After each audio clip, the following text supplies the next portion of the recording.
안녕하십니까. YG경제연구소 차영주 소장입니다. 자, 즐거운 리포트 읽기 시간 돌아왔습니다. 어제는 제가 지방에 금융기관 강의가 있어가지고 하루 좀 빠졌습니다.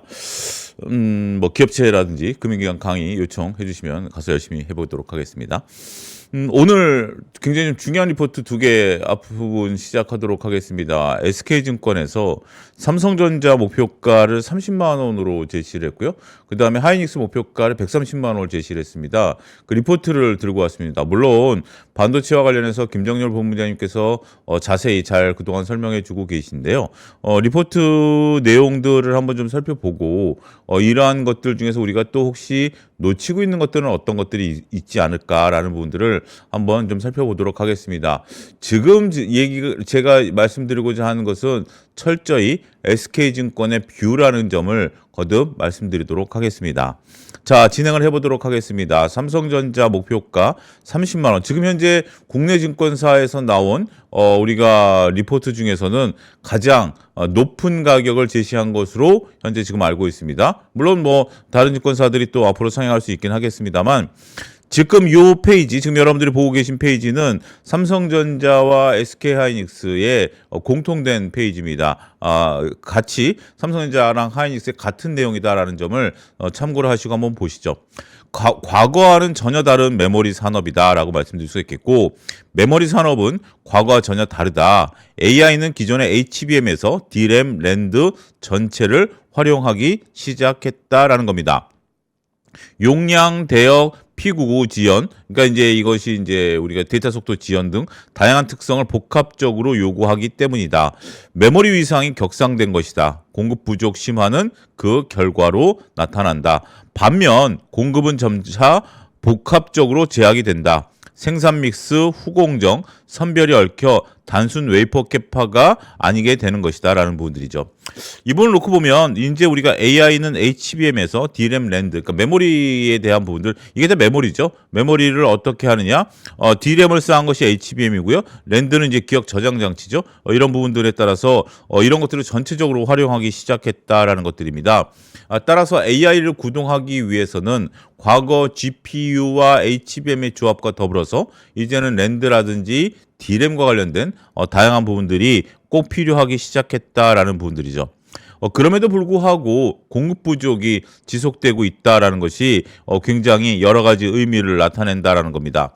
오늘 한미반도체와 하나비전에 대한 부분들, 삼성전자가 한미반도체를 사용하지 않을 것이다, 그런 얘기가 나오면서 하나비전이 상한가를 기록을 했는데요. 그 부분에 대해서는 여러분들이 이미 익히 잘 아실 겁니다. 한미반도체와 삼성전자의 약 10여 년 전에 불편한 관계가 아직까지 이어지고 있고요. 그런 것들이 삼성전자가 HBM3 개발 단계에 있어서 오랫동안 고역을 겪었던 중요한 이유 중에 하나였었다라는 점을 여러분들이 익히 잘 아시지 않을까 싶습니다. 입장이 잘 정리됐기 때문에 저는 오히려 깔끔해 보입니다. 물론 한미반도체와의 거래를 하지 않는 것이 하나비전의 거래로 이어진다라는 부분들은 고민해 봐야 될 부분들은 있긴 하겠습니다만, 우리가 그동안 삼성전자가 한미반도체와 손을 잡아서 HBM4를 개발한다라든지 향후 개발될 HBM에 있어서의 승기를 잡았으면 어떻을까 기대감이 있었는데요. 그 기대감을 조금 탈피를 했죠. 물론 그런 부분들은 우리가 여러 가지 해석이 가능하겠죠. 그만큼 삼성전자의 기술력이 한미반도체가 필요 없을 정도로 우회했다라는 측면에 있어서는 어느 정도 삼성전자는 시간만 주면 좋은 기술을 개발할 수 있는 기업이다라는 인식을 심어줬다라는 것도 상당히 긍정적이다라고 볼 수 있겠죠. 자, 리포트로 돌아오겠습니다. 이제 낸드도 AI 메모리다라는 부분들입니다. AI 추론 고도화에 따라서 KB 캐시 증가는 메모리 계층화를 요구한다. 그 과정에서 HBM D램과 더불어서 낸드 역시 추론 상태를 담는 계층으로 상향 재편된다라는 겁니다. 우리가 이제 그 여러 가지 이제 반도체가 사용된다라는 그런 의미로 받아들이시면 될 것 같아요. 그리고 다음 장을 보면, 자, 이제 목표 주가입니다. 30만 원으로 상향을 했고요. SK증권은 삼성전자의 목표 주가를 30만 원으로 상향한다. 근데 여기서 중요한 것이 있습니다. 2026년 EPS 23,272원에 타겟 PR을 몇 배 적용했죠? 13배를 적용을 했습니다. 요거 기억해 두세요.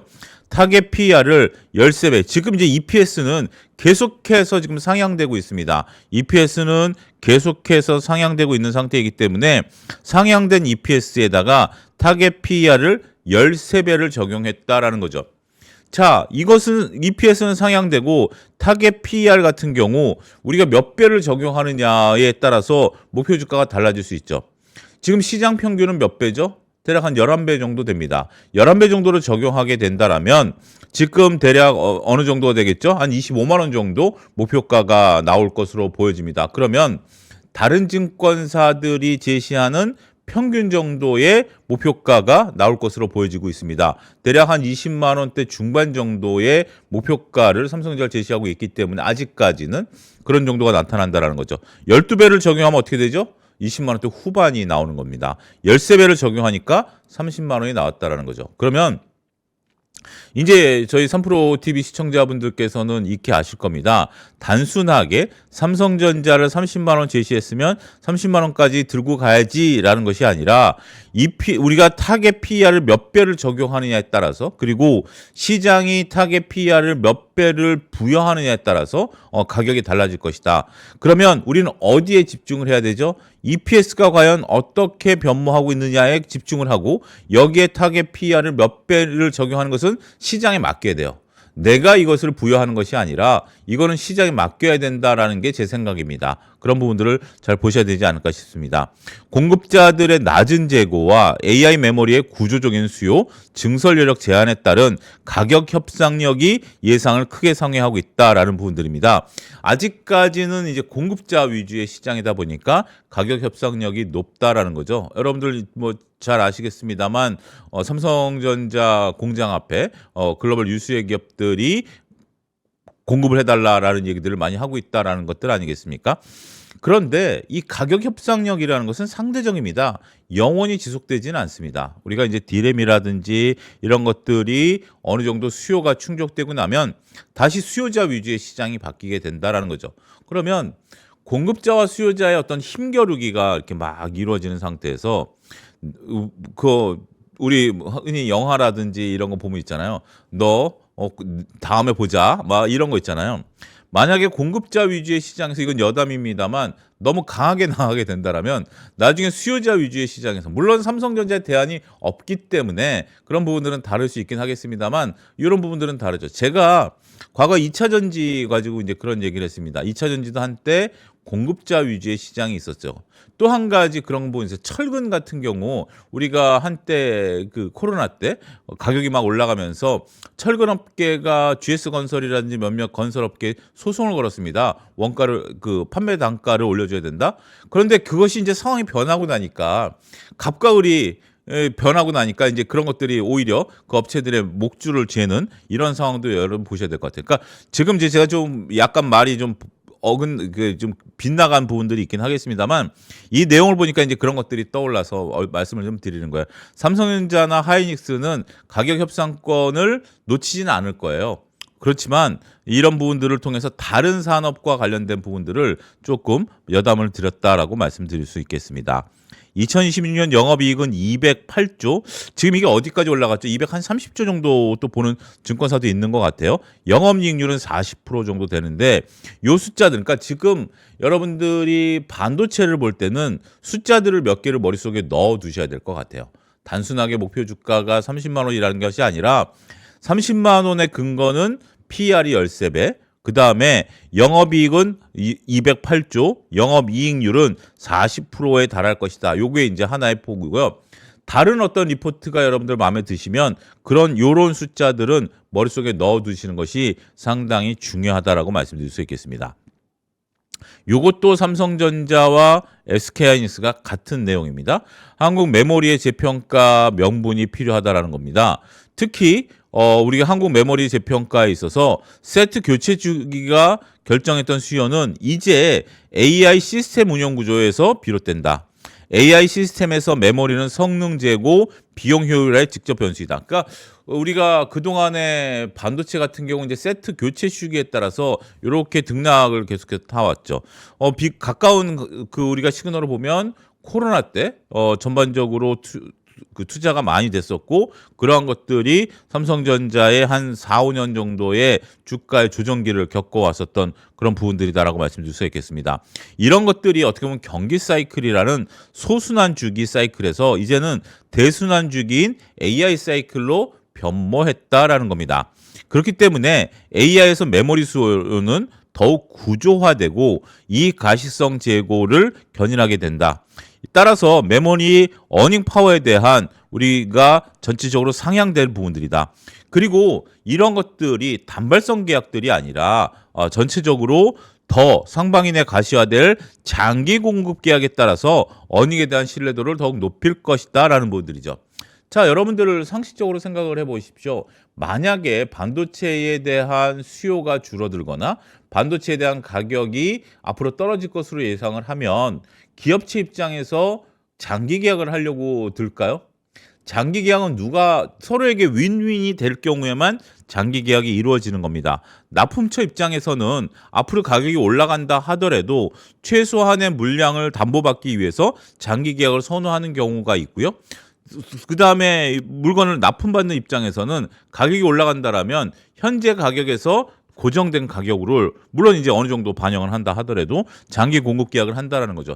따라서 장기 공급 계약을 한다라는 것은 그 업황과 그 산업에 대한 기대감이 높을 때만 이루어진다라는 겁니다. 장기 공급 계약은 아무 때나 하는 것은 아닙니다. 장기 공급 계약을 잘못해서 크게 손해를 봤었던 것들이 뭐죠? 선박들이죠. 선박들 장기 공급을 했다가 경기 사이클이 꺾이면 그러니까 해운 업체들이 장기 공급을 했다가 꺾이면 그것이 이제 되는 거고 코로나 때 우리 그 항공사들 리스를 받았다가 결국 이제 리스를 막 반납하고 막 페널티를 물면서 그런 일들이 벌어지지 않았습니까? 따라서 장기 공급을 반도체 기존의 사이클을 나타냈던 반도체 업황임에도 불구하고 이런 것들을 한다라는 것은 매우 의미가 있다라고 말씀드릴 수 있겠습니다. 메모리 호황이 유동성 확장과 동반되는 것은 처음 있는 일이고요. 재평가는 시작도 아직 하지 않았고 글로벌 AI 관련주의 한국 메모리가 가장 저렴하다. 이런 부분들이 있고 수요 대응을 위한 공간 여력, HBM4 경쟁력 회복, 파운드리 가동률 회복세 등 저평가 해소에 대한 명분이 다변한 국면이다라는 것이 SK의 삼성전자에 대한 의견이다. 지금은 삼성전자가 일단 20만 원, 그 다음에 하이닉스가 100만 원 오늘 이제 터치를 했는데 그런 부분들의 안착 여부가 상당히 좀 중요하죠. 안착을 해야 다음에 이제 길을 갈 수 있는 건데 어쨌든 SK증권에서 이러한 리포트가 나와서 여러분들과 한번 살펴봤습니다. 자, 삼성전자의 분기 실적 추이를 놓고 보면 이제부터 여러분들 조금 뭐 긴장이라고 그럴까요? 조금 눈을 크게 뜨고 좀 보셔야 될 것 같습니다. 영업이익률, 매출은 증가하지만 영업이익률이 2026년 하반기를 갈수록 조금 줄어들 수 있을 것이다라는 거. 요런 그래프는 아마 저도 보면서 속으로 좀 놀랐어요. 이게 맞던 틀리던 SK증권에서 약간의 경계감을 주기 시작했습니다. 전반적으로 봤을 때 연간 실적으로 놓고 보면 올해 영업이익률이 40% 중반대까지 올라갈 걸로 보고 있어요. 영업이익률이 40% 중반대까지인데 실적 추이를 놓고 보면 조금 하방으로 갈수록 조정을 받을 가능성도 배제할 수 없다라는 거죠. 특별한 이유를 밝히지는 않았습니다. 굉장히 간단한 리포트였기 때문에 이 부분을 확인할 수 없었는데 이런 내용들이 아마 뭐 좀 30만 원이라는 굉장히 증권사 리포트 중에서 가장 공격적인 목표 주가를 제시했음에도 불구하고 영업이익률이 꺾일 가능성을 언급했다라는 것도 나름대로 균형 감각을 우리가 한번 읽어야 되는 거죠. 이렇게 될지 안 될지는 몰라요. 될지 안 될지는 모르는 거고 하반기니까 더 가봐야 되지만 일단 언급했다라는 것에 대해서는 의미가 있겠다라고 볼 수 있겠죠.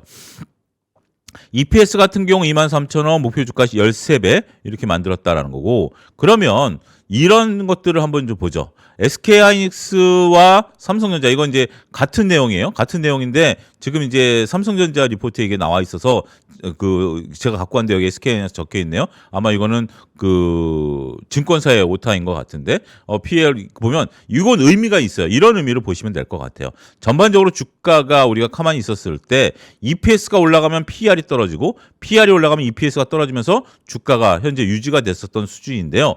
지금 상태에서는 PR이 올라가면서 EPS가 떨어지니까 PR이 올라가는 거죠. 그러니까 EPS가 급속도로 EPS 증가, 그러니까 그 뭐죠? EPS 증가율, 이건 과거 사이클입니다. 과거 같은 경우 이런 사이클로 움직였기 때문에 앞서 언급드렸던 이런 사이클이 움직였다라는 거죠. 전반적으로 EPS와 PR이 서로 교차하면서 주가를 유지했습니다. 이제는 달라졌다라는 거죠. 다음 장을 보시면 지금 같은 경우 전반적으로 EPS가 올라가니까 PR이 떨어지게 되는 거죠. 주가가 올라가면서 PR이 따라 올라가줘야 되는데 EPS 증가 속도가 워낙 강하니까 삼성전자 아직 요 밑에 있고요. SK하이닉스, 마이크론 같은 경우 이 위에 있습니다. EPS가 계속해서 증가하는 상태이기 때문에 그러면 주가는 올라가면서 만약에 EPS가 증가하지 않은 상태에서 주가가 올라가면 어떻게 되죠? PR이 올라가야 되죠. 그런데 지금 주가가 올라가는데 EPS가 그거보다 더 빠르게 올라가니까 PR은 어떻게 되죠? 낮아지게 되는 거죠. 그런 부분들이 돼서 나타났다라는 거죠. 그래서 삼성전자는 13배 정도의 PER 목표치를 부여했다라고 말씀드릴 수가 있겠습니다. 자, 삼성전자의 이 부분을 저는 보면서 오늘 상당히 고민을 많이 했어요. 이 부분을 우리가 어떻게 조금 해석을 해야 되느냐는 건데, 성장성 지표를 놓고 보면 매출액 성장률이 올해 60% 성장할 것으로 보고 2027년에 15% 성장할 것으로 본다. 그러니까 60% 성장한 거에 15% 성장한 거니까 뭐 그럴 수 있어요. 그런데 영업이익 성장률이 2018년에 좀 역성장할 것이다라는 얘기가 지금 이제 여기에 기재가 돼 있는 거죠. 그러니까 올해 영업이익 같은 경우는 390%가 성장할 걸로 보고 있고 내년에 2.9%가 성장한 다음에 2028년에는 역성장할 가능성을 언급했다라는 것을 우리는 한번 좀 고민해 봐야 되는 것 같아요. 그러니까 요거는 아직 먼 미래죠. 여러분들 올 연말에 뭐 하고 계실지 뭐 계획대로 될지 안 될지 모르는 거 아니겠습니까? 근데 2년 뒤, 그러니까 어떻게 보면 3년 뒤죠.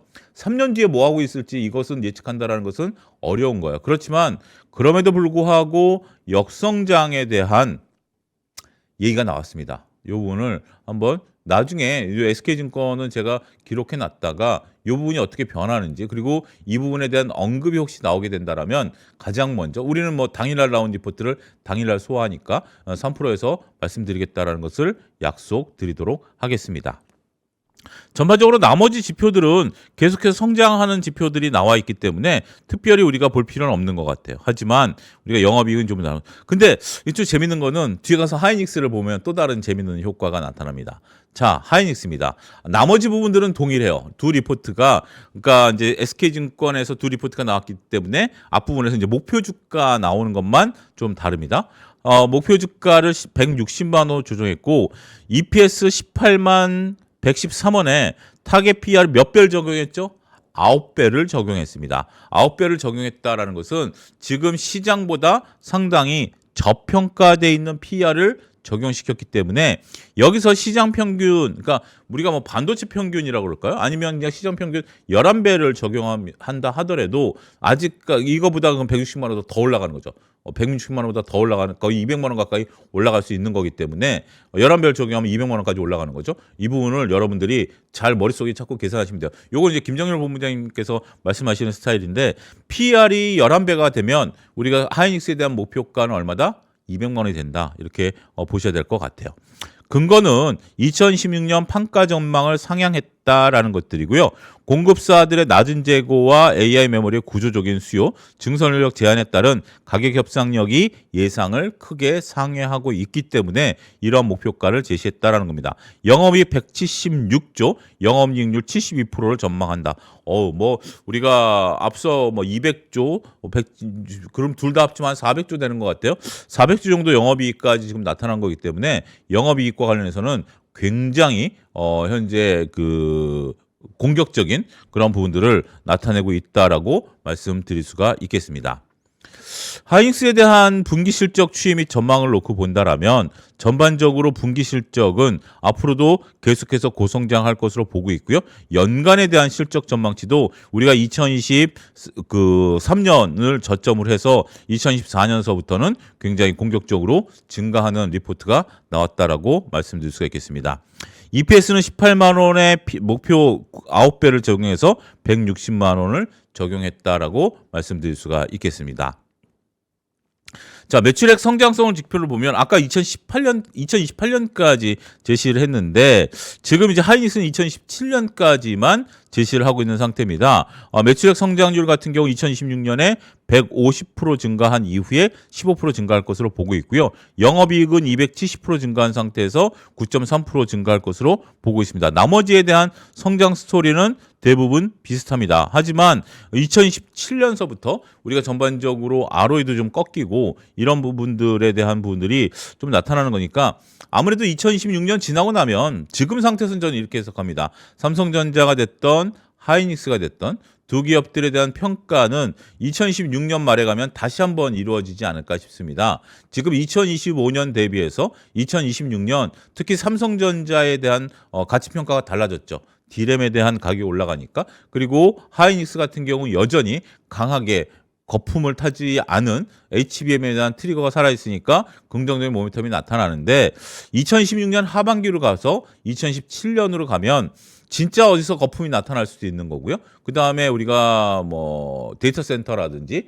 서버라든지 이런 부분들에 대한 수요에 대한 부분들이 나타날 그 수요와 변화 이런 부분들이 나타날 가능성이 있기 때문에 그 부분을 면밀히 한번 재평가하는 시기가 나타날 것이다. 이렇게 정리를 해드릴 수가 있겠습니다.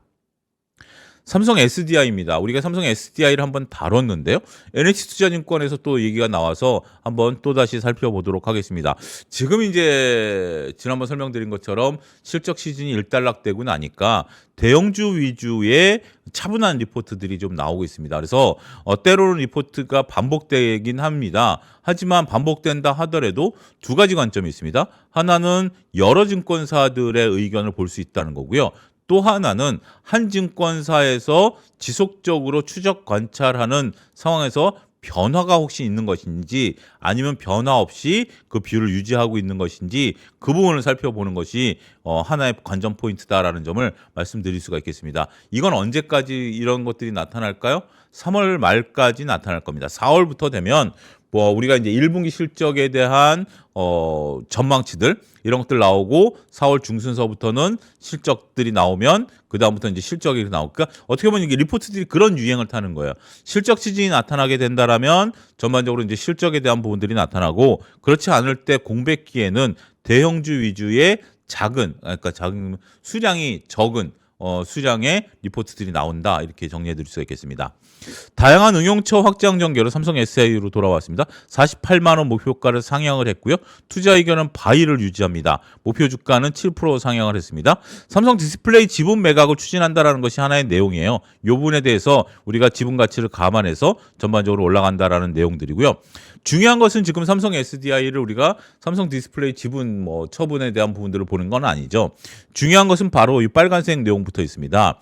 동사는 나트륨 전지보다 전고체 전지 상용화에 집중할 계획이다. 전고체 기술 리더십은 국내에서 가장 앞서고 있다라는 판단이다. 2027년 하반기부터 전고체 전지 양산에 대한 계획을 갖고 있고요. 첫 응용처로서는 로봇 이후에는 고가 EV, UAM, 우주 등으로 확장될 것으로 기대되고 있다. 그러니까 이제 전고체 양상을 이제 2017년부터 한다라는 겁니다. 하는 것이고 그 다음부터는 이제 어디에 쓰일 것인가에 대한 것들은 내러티브가 된다라고 말씀드릴 수가 있겠죠.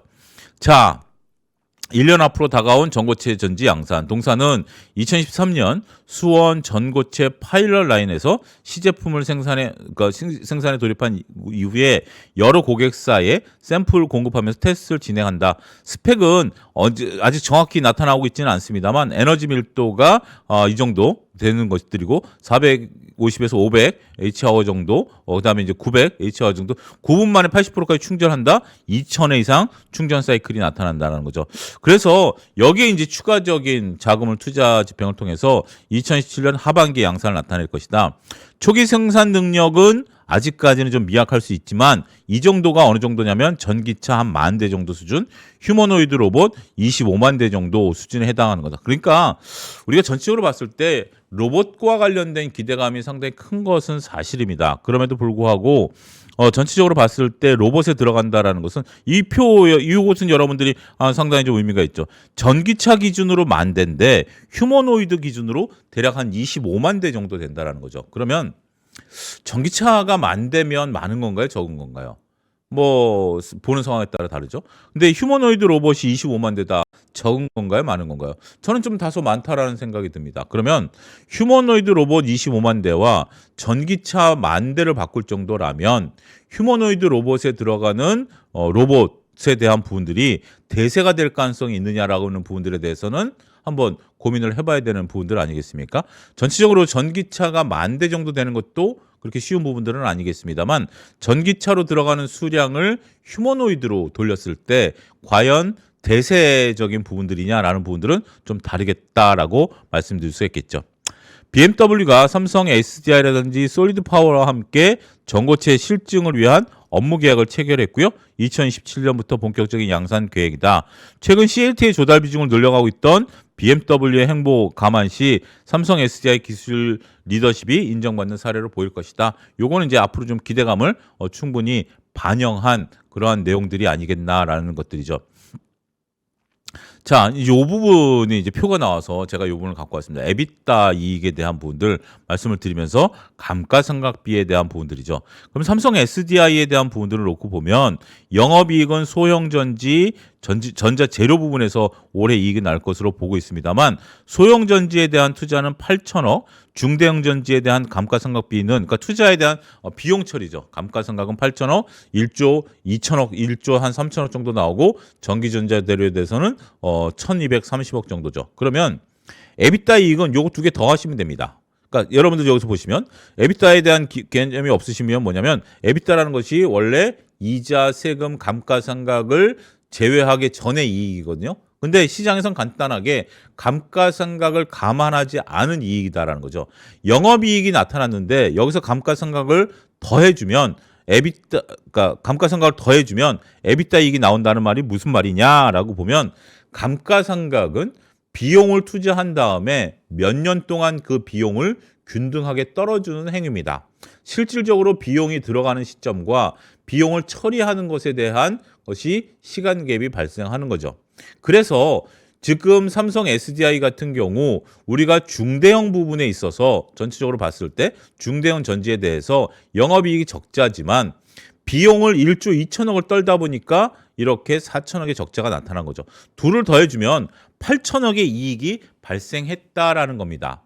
이렇게 우리가 이건 매우 중요한 의미를 담고 있는데요. 단순하게 영업이익과 감가상각을 더해주면 그 다음에 에비타 이익이 나온다라는 것들인데 그래서 이렇게 막대하게 감가상각을 하는 기업들에 대해서 에비타 이익을 구해서 에비타 이익이 플러스면 이것은 투자할 만하다라고 보는 투자자들이 상당수 있으십니다. 제 주위에도 그렇게 투자해서 투자 수익을 잘 거두시는 분이 있는데요. 그러니까 우리가 단순하게 보이고 있는 손익계산서를 이렇게 치환하는 겁니다. 손익계산서에서 감가상각비를 더해서 에비타 이익을 구한 다음에 에비타 이익이 플러스냐 마이너스, 에비타 이익이 여전히 마이너스다라고 보면 상당히 어렵습니다. 그런데 이 추세가 끝나고 나서 앞으로 그러면 이렇게 되는 거죠.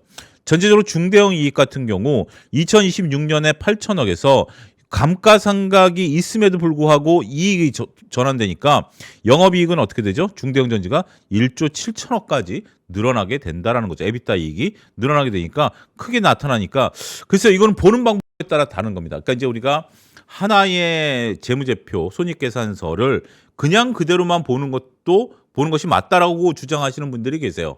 다수가 그렇게 주장하시는 거고 소수에 계신 분들은 이것을 내가 감가상각비는 어차피 먼저 선 지불한 거니까 지금의 두 번 더블 카운팅을 할 필요는 없다라는 관점에 있어서 중대형 전지와 관련된 그러니까 예를 들면 소형 전지가 됐던 중대형 전지가 됐던 전자재료가 됐던 이런 부분들을 전체적으로 봤을 때 우리가 더해줘서 에비타 이익을 봐야 된다. 좀 설명이 장황했습니다. 그런데 요 내용들을 여러분들이 숙지하셔서 한번 고민해 보시고 나중에 제가 정규 강의에 있어서 요 부분에 대해서는 시간을 좀 두고 설명을 좀 드리도록 하겠습니다.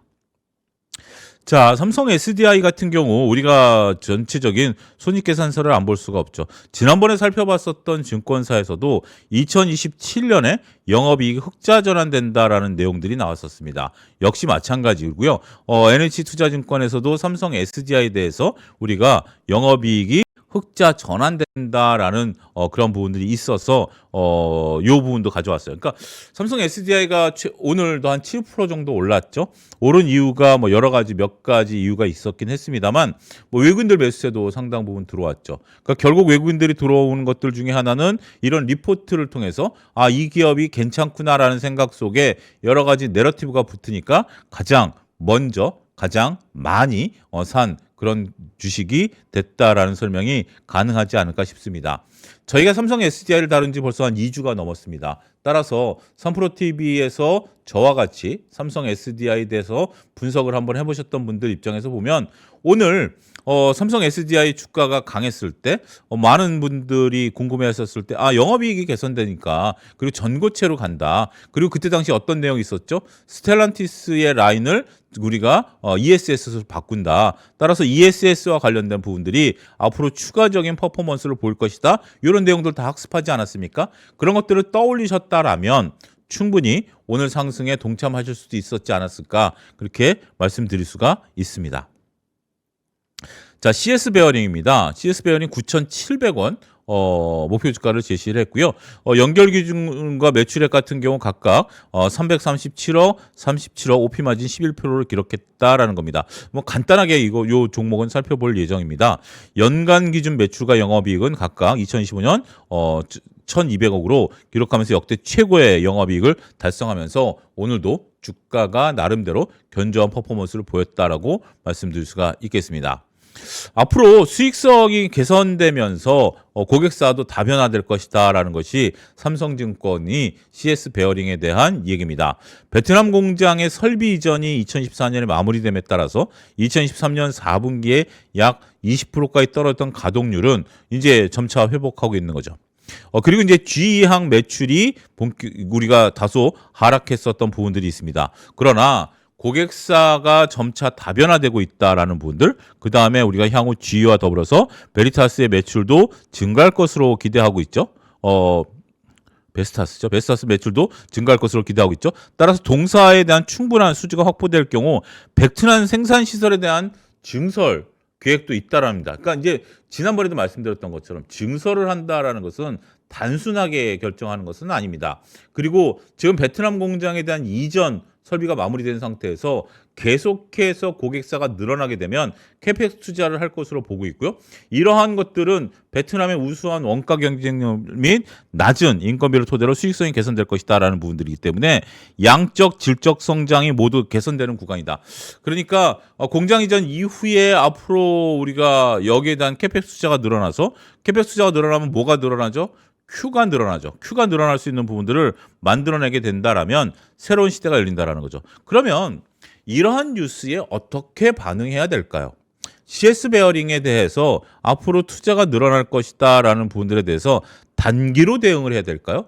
장기로 대응을 해야 될까요? 이런 리포트들은 단기로 대응하자라는 식의 리포트는 아닌 것으로 저는 생각을 합니다. 앞으로 CS 베어링에 대한 성장성 이런 것들을 믿는다라면 그리고 이 내용들을 여러분들이 믿는다라면 장기로 CS 베어링을 볼 수 있는 하나의 이제 근거가 된다라는 거죠. 물론 장기 투자하는 과정에 있어서 몇 가지를 살펴봐야 되겠죠. 전반적으로 공장 가동률이 회복되느냐, 고객사가 실질적으로 다변화되고 있느냐, 그 다음에 우리가 베트남에 대해서 공장 증설을 하는 데 있어서 자금 부담은 없을 것인가, 그리고 이를 통해서 앞으로 글로벌 매출에 대한 비중이 높아질 것인가, 이런 부분들을 살펴봐야 되겠죠.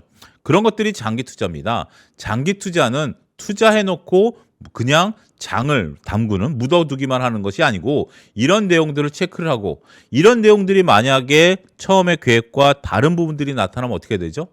그때는 과감하게 우리가 그 종목을 빠져나와야죠.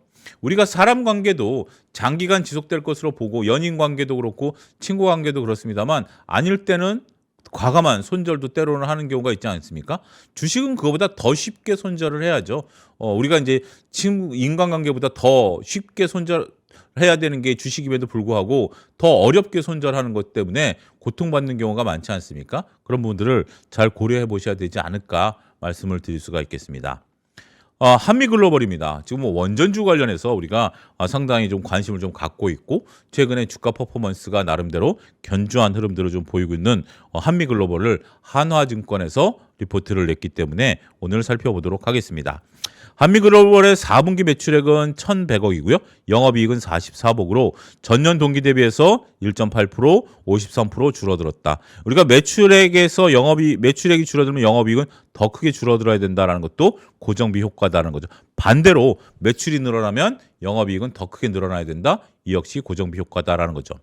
매출액 성장이 부재한 가운데 자사주 처분 관련 비용 반영 등으로 영업이익이 부진한 것으로 파악이 됐다. 이건 이제 과거 일이죠. 다만 올해 이후 실적 회복에 대한 그림은 비교적 뚜렷하다. 하이테크 투자 재개와 북미 투자 수혜 등 탑라인 성장이 완연할 것으로 기대되기 때문이다.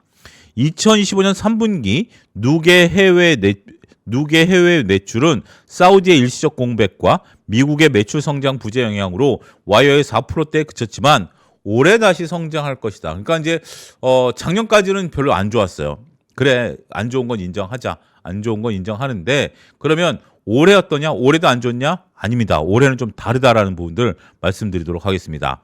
안전기술과의 협력 구도도 주목을 하는데 지난 1월 10일 동사는 한전기술, 영국과 해외 원전 사업을 전략적 제휴 협약을 맺었음. 작년 7월에 한전기술과 원전산업 MOU를 맺은 이후에 두 번째 협약인데요.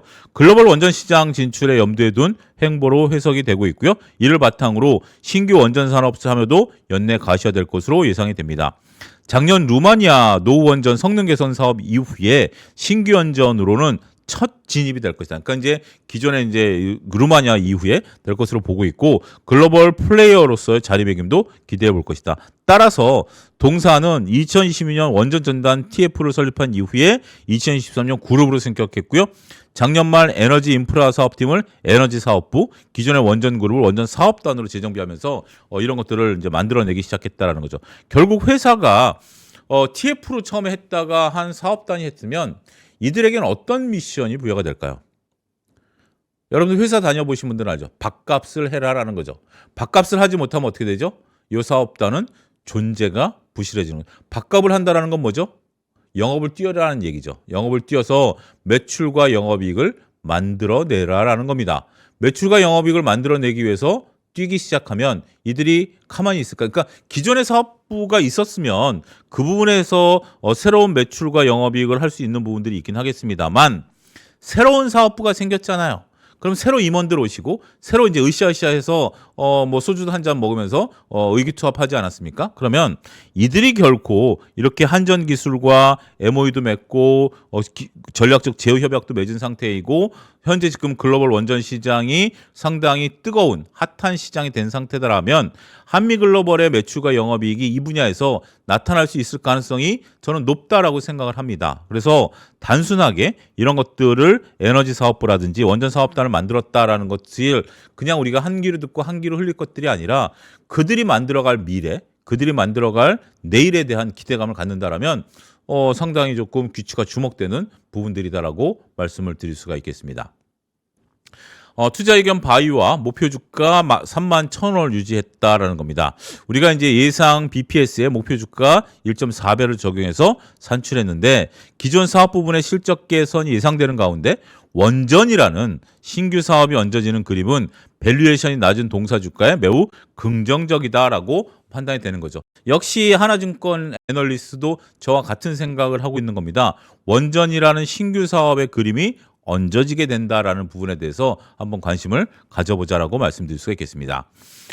전체적으로 봤을 때 우리가 이제 이 목표 주가, 이제 이런 표들은 여러분들 눈에 드시죠? BPS 22,409원에 1.4배를 제시하니까 목표 주가를 31,000원이다라는 건데 전체적으로 PER 밴드라든지 PBR 밴드를 놓고 보면 아직까지 전체적으로 좀 낮은 수준의 주가가 있는 거죠. 과거에 다소 높은 수준, 물론 이제 이런 것들은 좀 다른 퍼포먼스다 하더라도 전체적으로 기업의 이익이 증가하니까 PER이라든지 PBR이 밴드가 이제 이런 높은 우상향하는 분들을 보여주고 있는데 주가가 좀 바닥권일 수 있지 않겠는가? PER과 PBR 밴드를 놓고 보면 이런 부분에 있어서 한미글로벌에 대한 얘기들을 좀 할 수 있는 것 같습니다.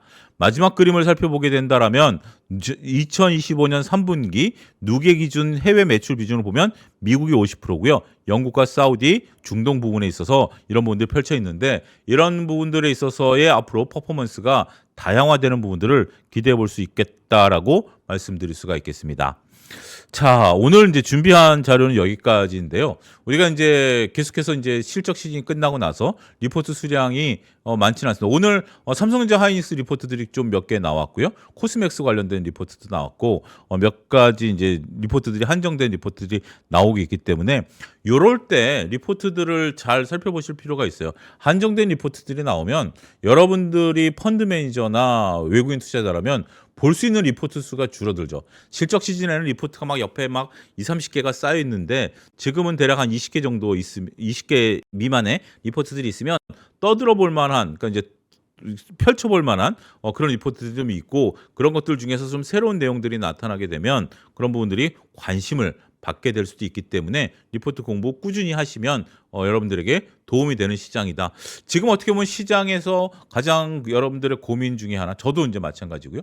안전마진이 확보된 기업들이 몇 개나 될까라는 부분들이죠. 주가는 계속해서 우상향할 겁니다. 주가는 당분간 흔들림 없이 될 부분들인데 이 중에서 그러니까 안전마진을 어떻게 내가 체크를 해야 되고 안전마진이 줄어든 상태에서 얼마만큼 추격 매수를 해야 되는지에 대한 고민도 다양하게 하는 것 같아요. 시장이 마치 굉장히 강하고 흥분된 것처럼 보이지만 그 밑에는 많은 투자자들의 고민과 지금 선택에 대한 잠 못 이루는 밤이 이루어질 것으로 미루어 짐작을 합니다. 차분하게 저와 같이 리포트 공부하시면서 그런 고민 하나씩 해결해 가시기를 바라겠습니다. 자, 오늘 방송 여기서 마치겠습니다. 감사합니다.